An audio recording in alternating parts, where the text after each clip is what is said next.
Packages. So if you're not a packager, anyway, it might be interesting, whatever, who knows. There's always a chance we might say something interesting. That's a bug. This thing is rather new, this remote control thing, so I'm still playing with it and hopefully debugging it. And who would think that we're releasing, in fact, the last release candidate is going live now. But anyhow, hopefully oh, yeah, okay, perfect. So if you want to leave, do. You know, you'll feel welcome. You know, but there'll be more of the same otherwise. So you've been warned. Shall I just go? Yeah. Just perfect. So this is what I'm going to say. I won't say more about it because I'm going to say it. Gosh, it looks very big and scary, that text, doesn't it? Perhaps it's better from further back. So why packaging LibreOffice is possibly the most challenging and fun thing you can be involved in. And so here's why. So we have a lot of diversity in LibreOffice. You know, languages, programming languages are created regularly and get destroyed regularly as well. I don't know who's using Ruby on Rails today or Groovy or any of that sort of stuff. But there is a certain class of person that chases the latest cool language, leaving behind them a trail of wreckage and destruction. As people endlessly have to support, more millions of lines of code in a mix of languages, and lots of that kind of people have infested OpenOffice and the LibreOffice legacy for many years. So there's quite a lot of different choices of language. There's Java, with all of its siblings. XSLT. Do you know? It's a little known fact that XSLT is trending below COBOL. So if you want a cool language to choose to write your coding, combining all of the elegance of Perl with all of the anyway, XSLT. So, but don't worry, they generate C++ using XSLT, so that's all right. We have C. We have you really need a working C++ compiler, which is also quite a trick if you're looking for that sort of thing. Python, we have bits in Python, Perl, Mono. We've got actually some more. We have a JavaScript interpreter written in Java called Rhino, which I forgot to put on the slide. And we have, various other crazy things, but they're much less used. So, when the compile breaks, where it breaks could be quite random, and chasing it is quite fun. In terms of infrastructure, we like to, don't like to choose winners. So, GNOME VFS and GIO, two different strata. GStreamer, the two major versions. And of course, we can dynamically link and choose which one. We use KDE3 and KDE4 and GTK2 and GTK3 and RAWX. And we will dynamically detect at runtime which you're using and try and use the right backend. That's pretty cool, huh?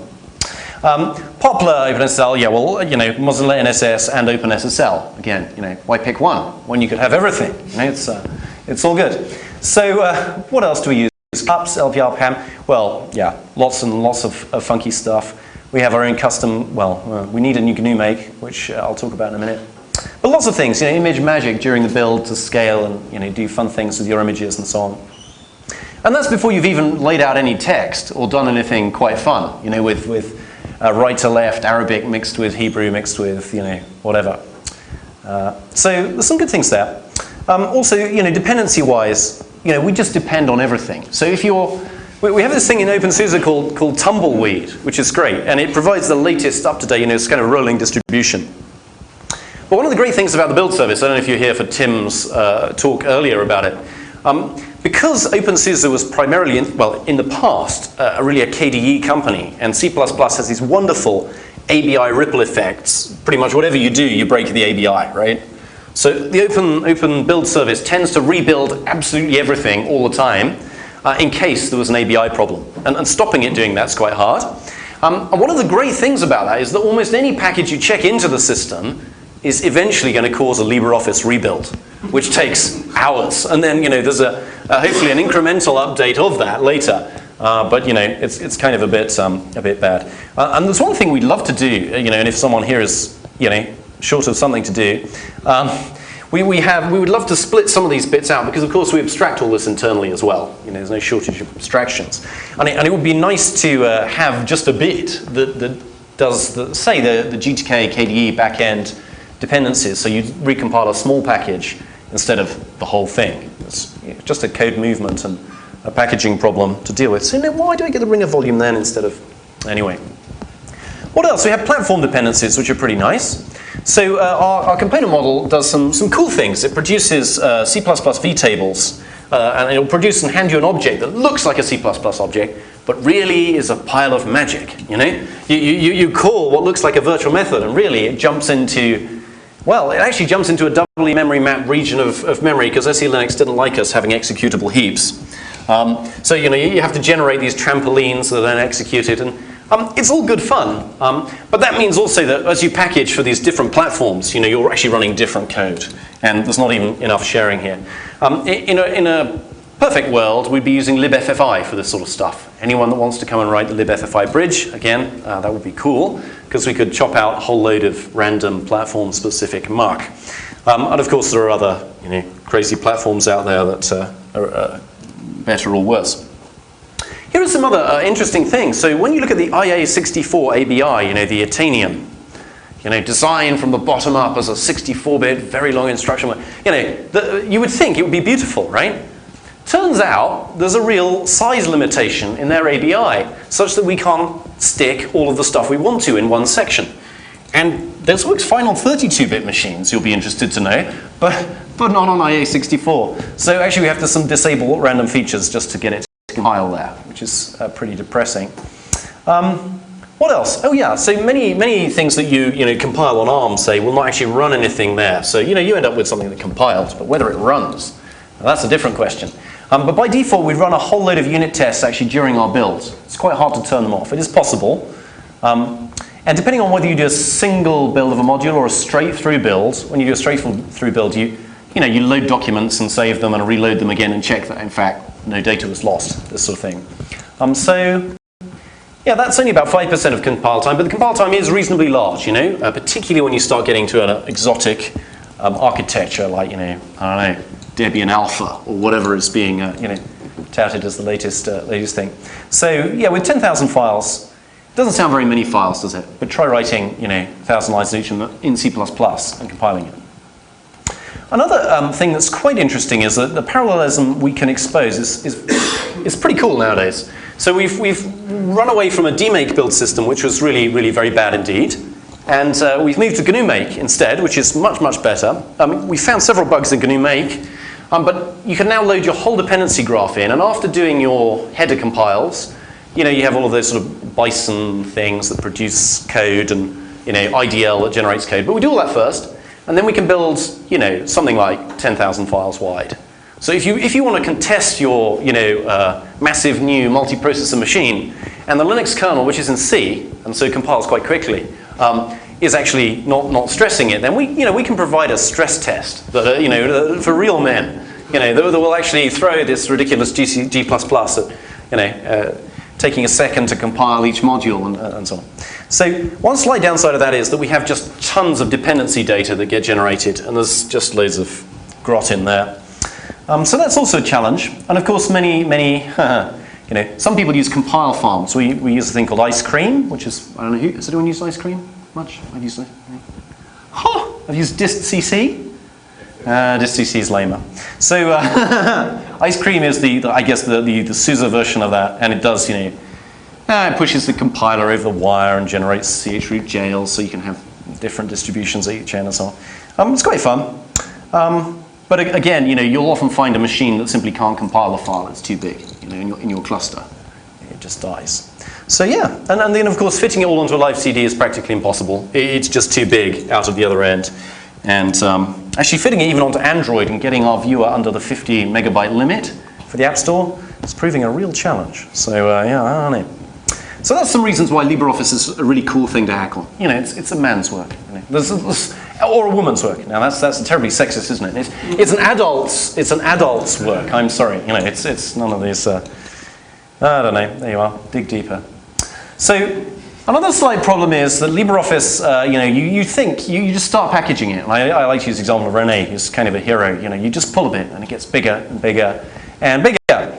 And so this guy. Yeah, he's always laboring. A lot of the things that we add as dependencies, we add, for Windows, it's necessary to have them internally, so that we'll build them as part of our build system and build an MSI file out of the back end. And that's all cool. But there's a great temptation to do that on Linux as well, and this is thought to be a bad thing. So Rene is constantly ensuring you can build it split into hundreds of different pieces, which is great. Of course, you don't get that on Windows. So it's not possible. And as a result, he gets to maintain 80 plus packages for Debian, which is cool. So the filter is added, WordPerfect or whatever filter, and then everyone starts reusing it. And why put the Visio support in with the Microsoft Publisher support or the WordPerfect graphics or the Microsoft Work support? So just hundreds of little libraries everywhere. Oh, and then someone writes some bindings for some random language in it, and so the packages tend to proliferate like this. And so maybe for LibVisio that's fine, but I mean we're still shipping OpenSSL bundled on Windows of a certain version, which is kind of a security nightmare if you want to be updating Windows machines. So what else? Well, CPP unit. So one of the things we find is sort of unmaintained things that don't quite do what we want to do, and CPP unit is one of those. So if you run a distro, do upgrade your CPP unit. There's a much better version. We have GNU Make. Seems to be under-maintained. I think that's charitable. There are minor problems in it, like the glob. I don't know if you used glob before, but those star regular expression expansions and so on. Glob is what does it all for you. And passing the wrong options to glob has a serious performance impact, such that we factor of 10 faster for much of what we are doing just by changing a few flags in there, not running glob if it does nothing, and so on. So we got so fed up with waiting for GNU Make to do a new release, we now started to push those patches into distributions. I think there was some nasty thread-related crashes as well when you started loading loads of stuff, but anyhow, we're improving GNU Make as well. The only slight problem with that is that the latest GNU Make breaks the Debian build. There is one of the 3 million packages that requires some specific rule that busts something, so they haven't upgraded. What else? CMIS is a content management protocol, so if you're talking to SharePoint and Alfresco and that sort of thing. And the spreadsheet guys, for some reason, like to write chunks of the spreadsheet in other libraries. So there's MDDS, Orcus, and they're kind of heavily templatized something or others that do stuff. And those tend to grow each time. LibLangTag is the latest trendy thing for tagging weirdo languages. So, if you have your own distribution, I suggest you probably want to, think about merging with someone else's or reusing theirs. But we have, well, I don't know. There are quite a lot more distributions, I think. But I hope we've got the main ones there. So get stuck in. One of the other nice things we do is we have predictable release schedule. You'd be surprised that this is controversial still in the world, but anyhow. So we release a 0.0 every 6 months, purely time-based. It may suck, totally. But that's all right. This avoids moral hazard. So in the past, you wouldn't believe the number of people out there that would simply leeching off other people by holding up the release to ensure that their customer bug was fixed before it went out.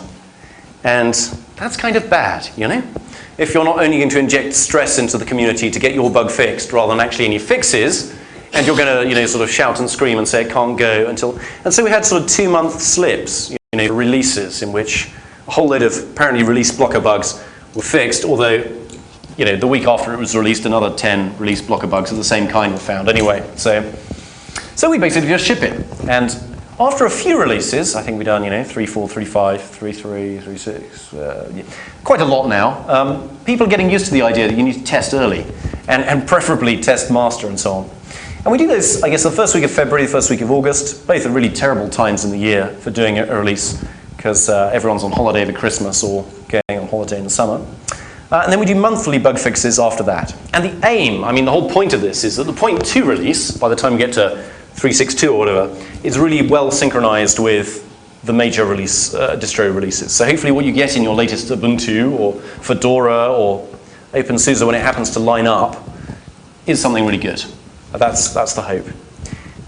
So yeah, if you like testing and working with us and helping iron out creases and so on, then do get involved with the 0.0s, but it is a 0.0.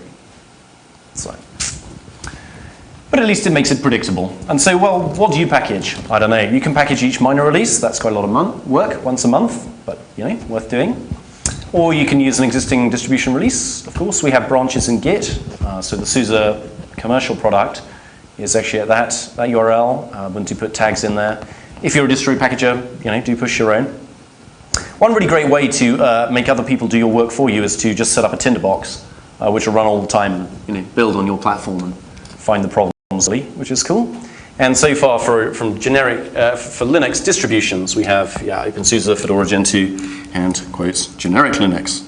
Oh, and if you want to do a cool hack, there's a thing here with package kit integration. So I mentioned live CDs. LibreOffice doesn't fit on a live CD at all. You have to kick out loads of it, like the database piece, clip art, templates, the list goes on and on.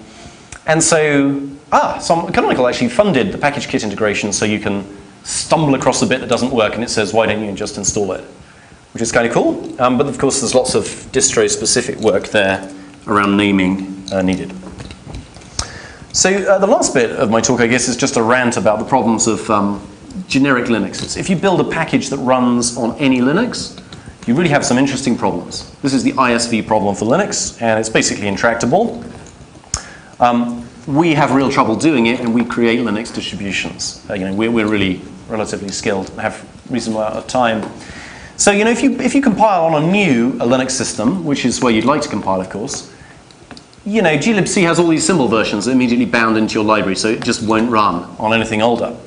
So it's necessary to build on the oldest possible platform that you can get your hands on. There used to be RHEL 4. Of course, installing the very oldest platform you can possibly get your hands on the very fastest hardware you can possibly get to try and build. Not good. So RHEL, I forget. RHEL 4's probably have a whole load of service packs, but just discovering, the latest kind of hard disk, for example, is quite a challenge there. So and also it's not just the oldest platform you want. You need to then install all this new stuff on it, like a KDE4 or glib with GIO, and that's really impossible too, because all of these things drag in a huge slew of dependencies, none of which are in the base system or have a different version there. So you're basically completely stuffed. It's really not good. So our generic Linux builds, unfortunately, still have no KDE4 support, even though the code is all written and shipping in distros. So when you get a distro, that's fine. You control the whole world, right? You just recompile for every version of your distro. But if you want to run on any distro, then that's reasonably hard. And so one of the major wins here we've done is pulling up to RHEL 5 as a baseline. But even so, that's not new enough for a whole load of things that people want to do, which is lame. Now, actually, it should be really easy to build and compile on a system just by putting shim libraries in. So I had a really vile Perl script and some stuff that would essentially take a shared library and pull all the symbols out and create another shared library, well, actually generates assembler, that just generates those symbols. So you can link against that shared library, all looks good, and there are actually no dependencies on that library either, so it doesn't drag a whole load of random stuff from the system in. And that would be cool, wouldn't it? And then just drop the headers on the system, link to this library that really has nothing in it, but at least convinces you you're not using symbols that aren't there. And that should be really good. Didn't work for me. I think one of the problems is that C++ likes to have objects which are copied between these things, certainly into binaries. They would be copied. And anyway, so it would be good to have some help if someone wants to come along and there's a toolchain interested person who wants to do some hacking there. I think we can solve this problem generally, so that you can just dump a bundle of headers on your system and get a development environment that you can build for a certain strata of Linux, and install libraries into that without any dependencies that would allow you to build against them. But hey, no one really cares about the ISV ecosystem, it seems. What else do we have? Well, yeah, so because you don't know what system you're on and what's going to be there, it's pretty difficult. So you DL open everything, So why link when you can DL open and hook symbols out by their name? Now this, I hate to pick on the evolution guys, but in terms of the APIs we used, nothing changed in the ABI there at all. So the exact same code can be run against all of these, as long as you're hooking the right symbols out. But of course they bumped the ABI, the shared library version regularly, which is pretty lame. The same story for the KDE address book. If you're using Java, it's a nightmare across platforms. Selecting which Java you want, linking it, running the magic shim before your process starts that gets LD library path correct, so that you can actually link things and it actually works. We are saying the ODBC libraries. We used to DL open cups and font config too. Do you remember names when font config didn't exist on Linuxes or was misconfigured? We coped with that. But we've pulled up our baseline now. So those are the things that we DL open from nothing. Other things we link to at compile time, and then we DL open the bit that links to it. And so that's what we do for our X, GTK 2 or 3, KD3 or 4 backends. And we support Trinity too, which is another random variant of KD3, I think. So yeah, that's quite exciting for an ISV. And yeah, that's all because people want good integration with their desktop of choice, with their scanner, with their FOSS and so on. So there you are. Here's the conclusions. Well, it's fun to package LibreOffice, you know? If you want something, if you want an easy life, you know, pick something easy. But we have some real challenges. And there's, you know, a lot of fertile work, low-hanging fruit. You know, that package config stuff, for example, is a matter of adding a few lines to various places in the thing. And, you know, suddenly the user experience is just much better. Well, yeah, I mean, there's lots of ways to get involved in LibreOffice. I have a talk about it, I believe, tomorrow. It's much more general about LibreOffice 4. And yeah, thank you for your support. I mean, you know, LibreOffice would be nothing if it were not for lots of people, you know, caring about it and helping evangelize it. We have a huge cliff face of brand, you know, awareness to climb. And so we really appreciate your help with all of that. So yeah, thank you so much for coming.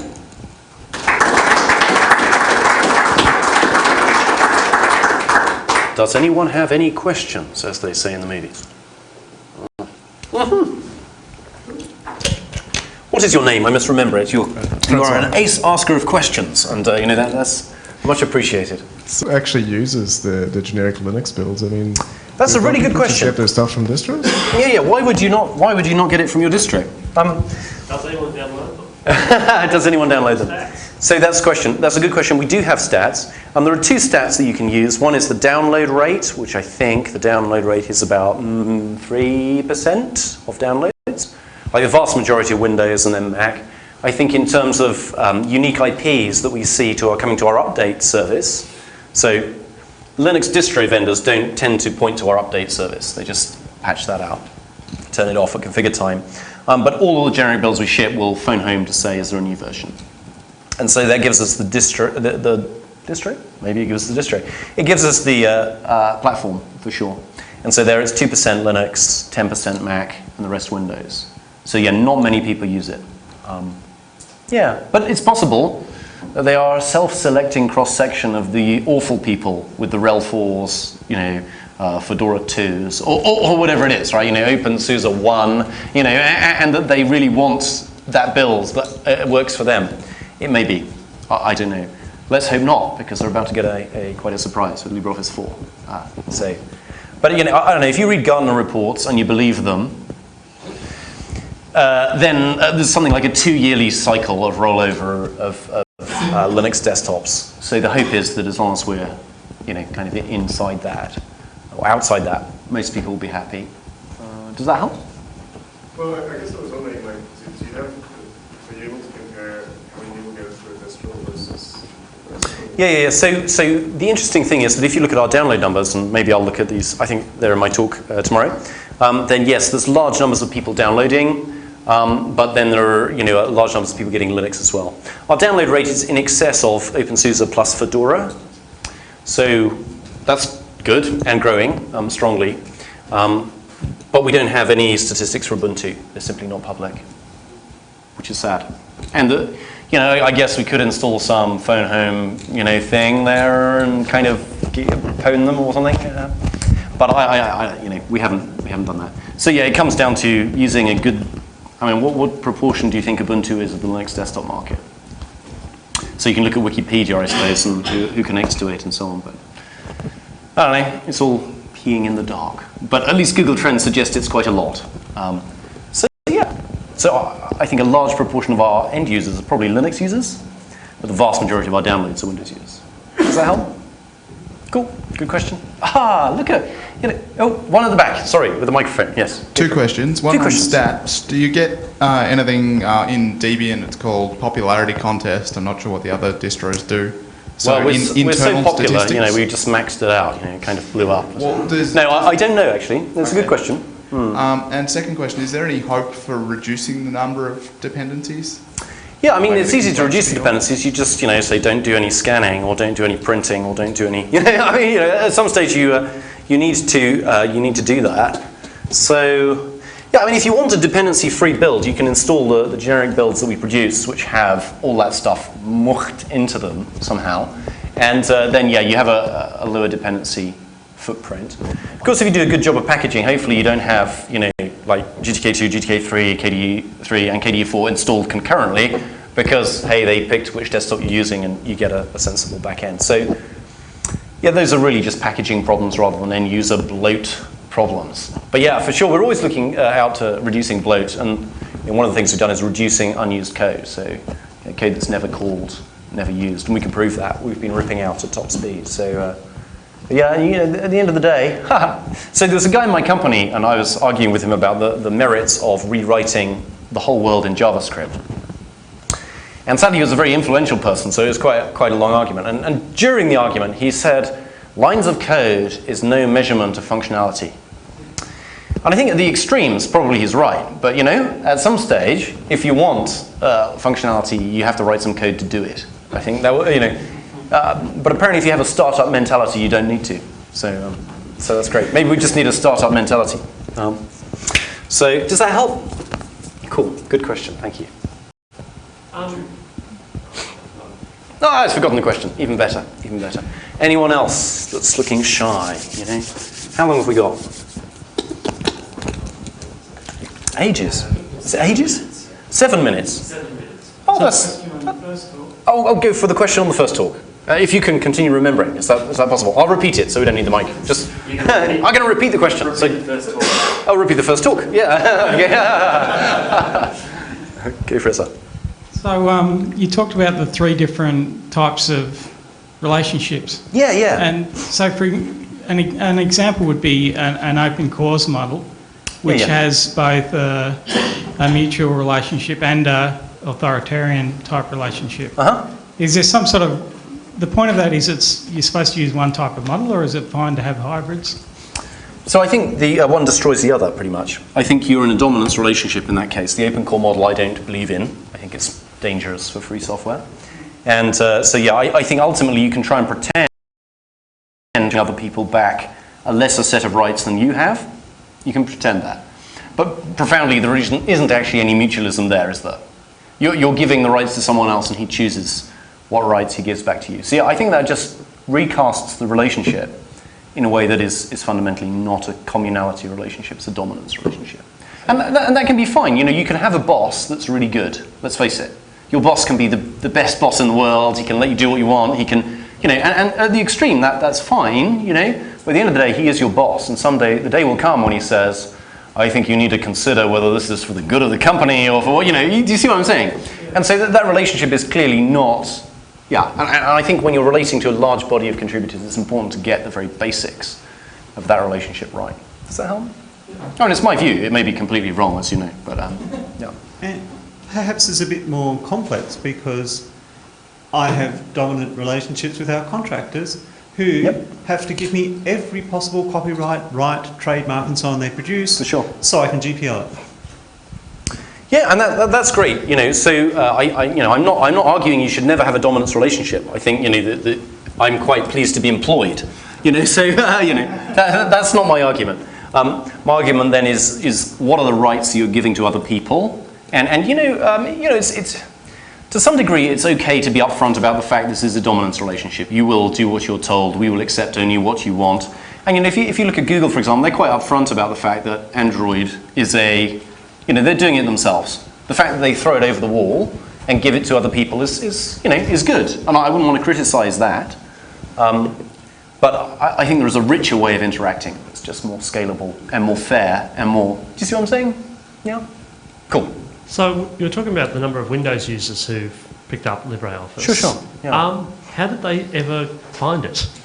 How did they ever find it? There's this great thing called Google, and you type free, Yes, so I think we have, as I might have mentioned, we have a branding cliff face to climb. For many years we've spent a lot of time telling people OpenOffice, actually OpenOffice.org, OpenOffice.org, OpenOffice.org. And that's a shame, since actually we didn't own that brand.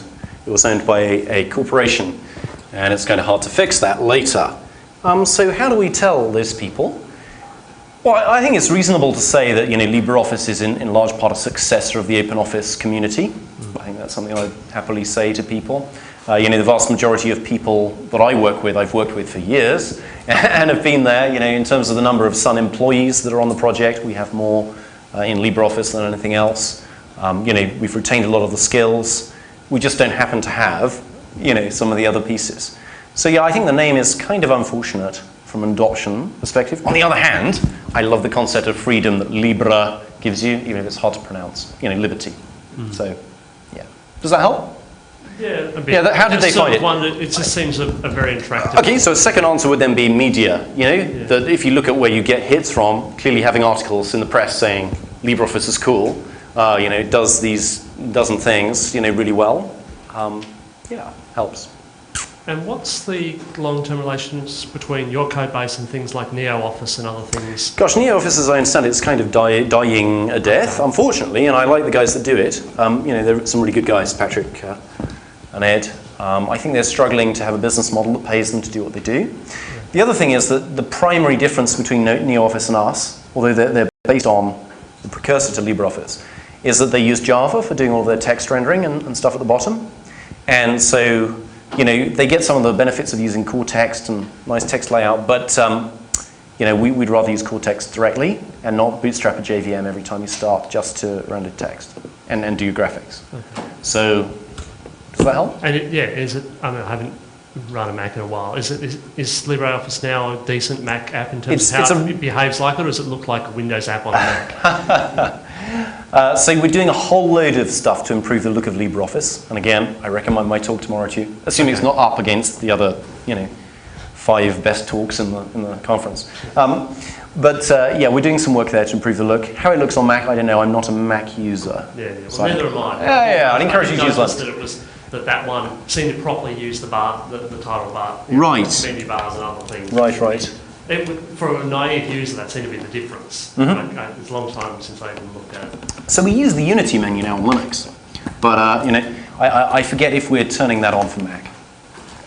So is that one? It looks like a Mac app. Okay, great. You could easily recommend it to someone who doesn't want to spend money on word processors or on something that gets the job done. Awesome, thank you for your endorsement. Yeah, so that's encouraging to me. Anyway, the other thing is that we fixed a number of accessibility bugs recently. So Mac uses accessibility increasingly for all sorts of funky features, and that was just killing the suite really. But we fixed a number of those such that it's a lot more robust on Mac now. So yeah, last question, I'm afraid. With such a complex build, how do you go about the practical problem of getting personnel to work on Windows, for example, which is such an important platform for delivering people free software? For sure. But how do you motivate developers to help you with such a large packaging problem on Windows? Yeah. So on Windows we have tinderboxes, and we buy. There's a company called Bytemark, that a hosting provider in the UK, that very generously gave us a very big beast of a machine with umpteen SSDs and so on, that actually compiles LibreOffice and Windows in a matter of a couple of hours, or was it 3 or 4 hours, something like that, which is pretty good going.